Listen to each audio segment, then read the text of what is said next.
Time. The ever-moving notion of time is one we have only just begun to understand. Is it constant? Is there only one version of our past, present, and future? We think not. In Tales Between Time, we explore a historic event as it might have happened in a parallel universe.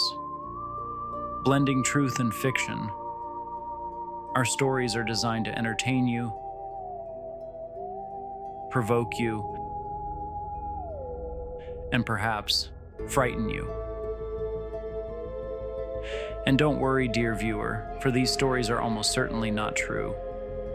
Today, we journey to an alternate universe to explore an event you know as the sinking of the Titanic.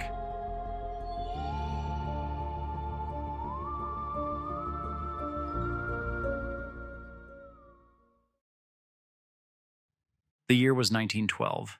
New Mexico and Arizona just became the 47th and 48th states in the U.S. The Chinese Communist Party was defeated, forming the Democratic Republic of China. And on April 10th, the much-anticipated maiden voyage of the RMS Titanic left from Southampton, England. Little did the 2,200 passengers and crew know they would soon be fighting for their very lives. Many have speculated as to what happened on the doomed trip from England to New York, and the truth has been difficult to ascertain since there were no survivors to tell their tale. That is, until now. Thanks to the invention of biosynth nanotechnology, we have pieced together the memories from the remains of a crew member that were discovered during a recent expedition. And the truth of what happened is more terrifying than we had previously imagined. It was a foggy morning in Southampton, and while there were no storms in the area, electricity filled the air. All classes of society were preparing for the experience of a lifetime, cruising on the largest ocean liner ever built, the RMS Titanic. While there were more passengers than there was capacity via the 20 lifeboats on board, this was of little concern given the smartly designed watertight compartments and remotely controlled watertight doors. These advanced safety measures enabled the notion the Titanic was unsinkable. Perhaps this was true given the limits of what they knew at the time, for what led to the sinking of this marvel of a ship was something no one could have prepared for. But before we embark on our Atlantic journey, our story truly begins just 65 miles away, at England's oldest and foremost research facility, the University of Oxford. For in the deepest, darkest recesses of the school's impressive collection of archaeological artifacts lies an unassuming item. A lid separated from the rest of its sarcophagus, depicting the mummified body of a woman. This artifact had recently been delivered to Oxford University from the British Museum for safekeeping, patiently awaiting its next destination. It was discovered in Thebes, and it is theorized the mummified woman illustrated on the lid is a priestess of Amun-Ra, king of the Egyptian gods. We don't know who created the artifact or why. What we do know is the person who transported it from the British Museum to Oxford University arrived in a state of panic, exclaiming the artifact was malevolent and will punish anyone who tries to take her anywhere other than the spot she was found in Thebes. That researcher was later found dead after his car ran off the road, wrapping around a tree. And this brings us to William Murdoch. Experienced seaman, officer of the Royal Navy Reserve, and first officer on the RMS Titanic. The night before the Titanic left on its fateful voyage, an urgent telegram was received, ordering someone from the Titanic to drive to Oxford, pick up the artifact, and deliver it to an unnamed contact in New York.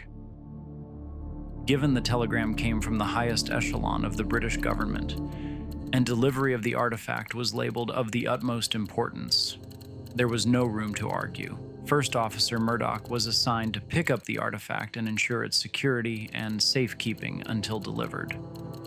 As far as we can tell, The pickup and the storage of the artifact on the Titanic went smoothly and without incident. The only thing of note we could piece together, the artifact was not the only thing Officer Murdoch brought back to the Titanic. Along with the priestess's sarcophagal lid, Oxford University asked Murdoch to transport a chest containing the fossilized carapaces of 1,000 scarab beetles. Let us jump ahead to the twilight hours of April 14, 1912. The Titanic had already made stops in Cherbourg, France, and Queenstown, Ireland. It was now on its journey to New York, cruising through the northern Atlantic. A little over 800 miles from the coast of Newfoundland, First Officer Murdoch was walking the bow, enjoying the cool air and the reflection of the stars off the glassy smooth surface of the water. Suddenly, from the crow's nest, a shout from one of the lookouts. "Iceberg right ahead!" Murdoch immediately leapt into action, his training and instincts taking over. He yelled orders as he made his way back to the bridge, competing with the warning bells now blaring throughout the ship. Commander Smith, captain of the ship, arrived at the bridge just as Murdoch did, still in pajamas. The captain looked frazzled. Visibly panicked, he ordered the quartermaster on duty to steer the ship. "Hard a starboard." This was immediately followed by "Full astern." The captain was trying to move around the iceberg and was ordering the ship to slow down in the process. Murdoch instinctively belayed that order, telling the captain they should maintain speed and hit the iceberg head-on, mentally calculating there wasn't enough time and distance to try and avoid a collision. The captain, to his credit, trusted the instincts of his first officer and gave the order. The men on the bridge eagerly and apprehensively waited for impact, the seconds passing by like hours. Finally, the impact came, and it was jarring to say the least. The Titanic, being put to the test, performed brilliantly. It cut right through the middle of the iceberg. A few small gashes were cut just at the waterline on the hull. Shortly after impact, Captain Smith called the ship's builder, Thomas Andrews, to the bridge and asked him to assess the damage. He confirmed that 3 of the watertight compartments had been flooded, but the system worked as designed. The ship would stay afloat. Sadly, while the ship avoided a potential catastrophe, in just a few short hours later, the Titanic would meet its doom. From this point until the end of the Titanic's doomed voyage, we will relay our understanding of the events from the perspective of First Officer William Murdoch.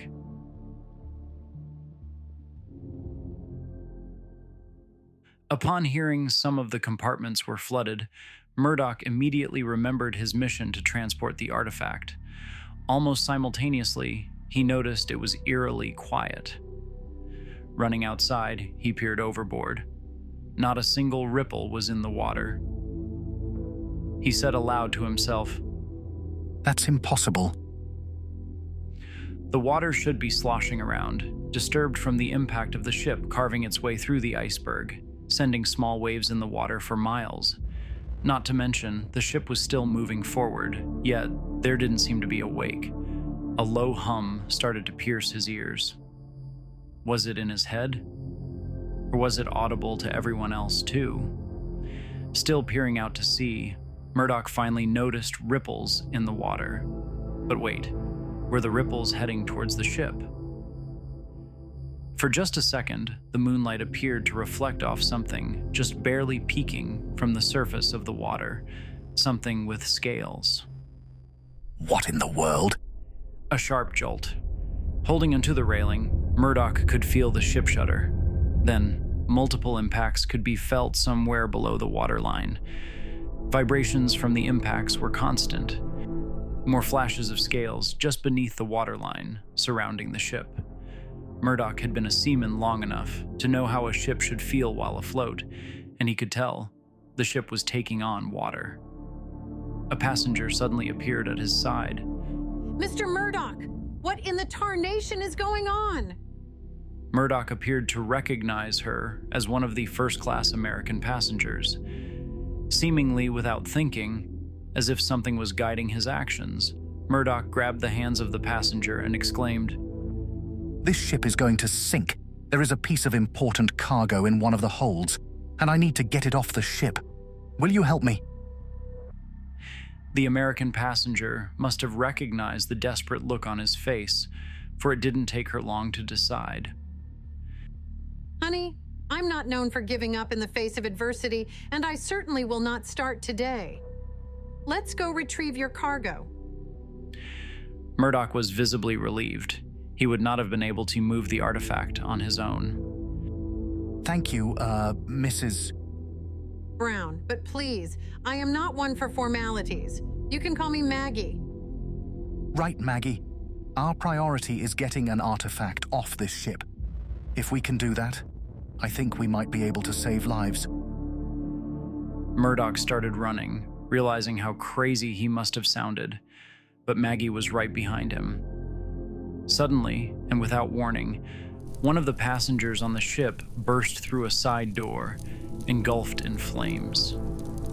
The passenger was moving toward the railing, planning a plunge into the icy water.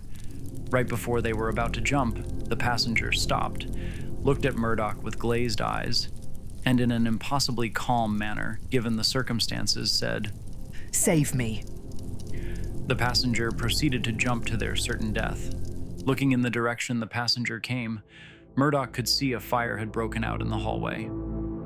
For just a second, a flaming scarab could be seen scurrying across the floor, disappearing around the corner.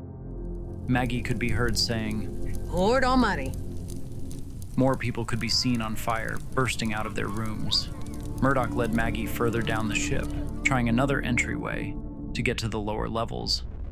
At this point, the ship was starting to gradually tilt, with the stern of the ship slightly higher than the bow. Murdoch and Maggie made their way to the galley, but as they approached, Murdoch could feel something was amiss. The lights were slowly flickering on and off, and a strange moaning could be heard coming from the darkness. They cautiously walked into the galley when a knife flew by Murdoch's head, lodging in the wooden door frame. Murdoch raised a hand to his cheek, feeling blood. Averting his gaze to the source of the cast cutlery, Murdoch saw the head chef going stark raving mad. At his feet was one of the other cooks with a different knife sticking out of his chest, dead. Maggie interrupted the observation. Is that a beetle on his neck? Looking back to the culinary killer, Murdoch clearly saw a scarab beetle attached to the chef's neck. With unnatural speed, the chef leapt forward, barreling towards Murdoch, another knife manifesting in his hand as if out of thin air. Murdoch froze, his body not quite believing what his eyes were seeing. The chef lifted the knife in the air and plunged it down towards Murdoch's chest. Just before the knife made contact, a flash of brass and a thunk was heard. Murdoch regained control of his motor functions and looked at Maggie, who was breathing hard and holding a fire extinguisher. The chef was on the ground, knocked out from the impact of the extinguisher against the side of his head. The beetle jumped off the neck of the chef and scurried away before it could be squished. The chef suddenly opened his eyes, which were now glazed over, looked at Murdoch, and said, You're running out of time. And the chef was no more. I'm going to venture a guess. All of this has to do with the artifact you are looking to get off of the ship? Maggie was a sharp one. Murdoch replied, Yes, I think so. But I also think I'm going crazy. I could have sworn I saw a crocodile in the water before you found me. Maggie was about to reply when Murdoch grabbed her arm and led her to a stairwell heading down. Sorry, but I don't think we have time to think about this too much. We must get that artifact off this ship before it consumes everything and everyone. Murdoch awkwardly added, By the way, thank you, and I apologize for being crass, but I think you are the toughest bird I have ever laid eyes on. Maggie blushed. Moving swiftly through the passageways, Murdoch and Maggie saw more passengers fighting with each other. More chaos, carnage, more death. They also saw more scarab beetles attached to the individuals that were particularly crazed. The stern of the ship was starting to lift out of the water, making the journey even more perilous. They were dodging sliding tables, chairs, and people who had slipped or lost their balance. Through sheer determination, Murdoch and Maggie made it to the cargo hold, only to discover it was filling with water, currently at their waist. That humming noise Murdoch heard topside was much more audible and was clearly emanating from the artifact. Maggie covered her ears, yelling, What is that? Murdoch replied, That is what we need to get off this ship. Arriving at the artifact, Murdoch gestured to Maggie to have her grab one side while he grabbed the other.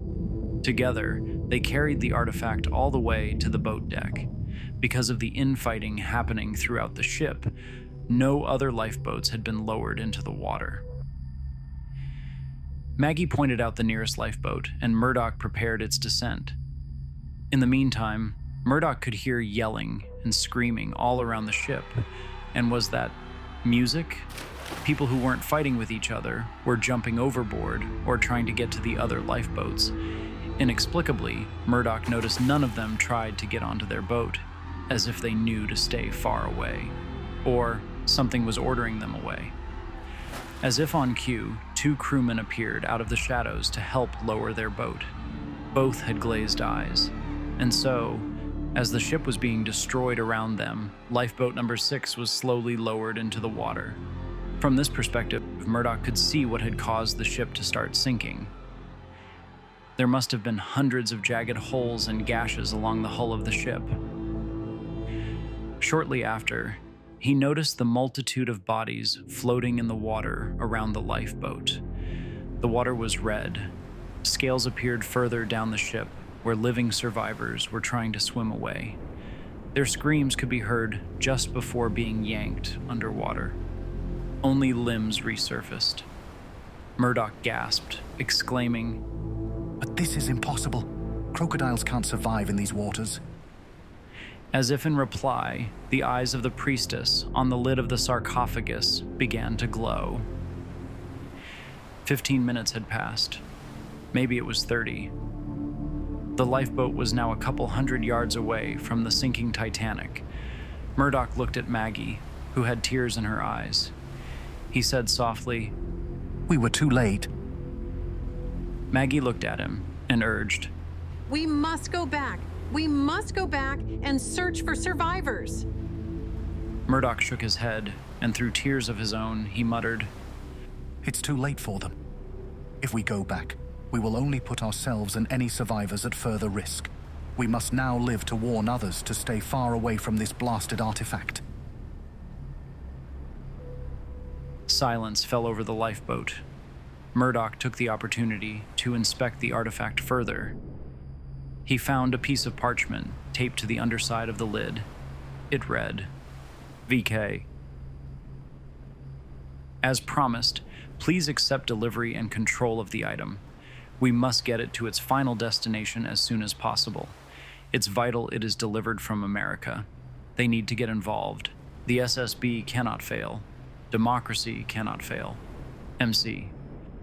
Before he could infer any meaning out of the message, a deep moan sounded from beneath the water. Something had been awakened, something ancient, something powerful, something out of place. Maggie gasped and looked away. The Titanic, having just split in half, was beginning its final descent to the bottom of the seafloor. After disappearing completely, the bubbling sea became calm, smooth. It didn't last long. A new wake appeared, a massive wake headed straight for the lifeboat. Maggie could be heard gasping again, or was it praying? The artifact was now humming louder than ever, the glow from its eyes almost blinding. Murdoch could only watch in horror at his incoming fate, wondering why this was happening. And then darkness.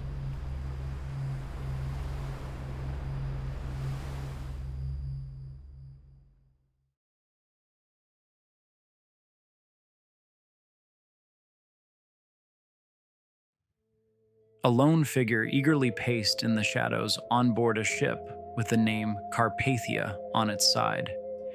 He was a young officer and had been enjoying his first posting on the passenger liner. That feeling changed when he alone received an encoded message from some official with the initials VK.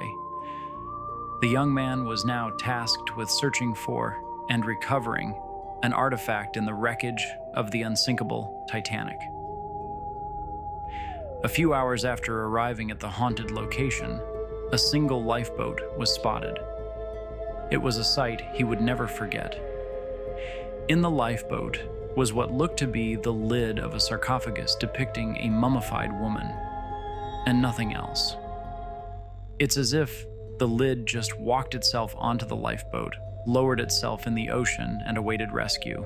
The young officer couldn't wait to be done with this mission and resume his focus on what should be a long and successful career aboard the Carpathia. Then, months later, a wooden shipping crate was being loaded onto the HMS Cassandra, a Royal Navy light cruiser temporarily docked in New York. The ship was making a long return journey home before being posted in the Gulf of Finland. But first, an urgent and last-minute assignment to deliver a crate.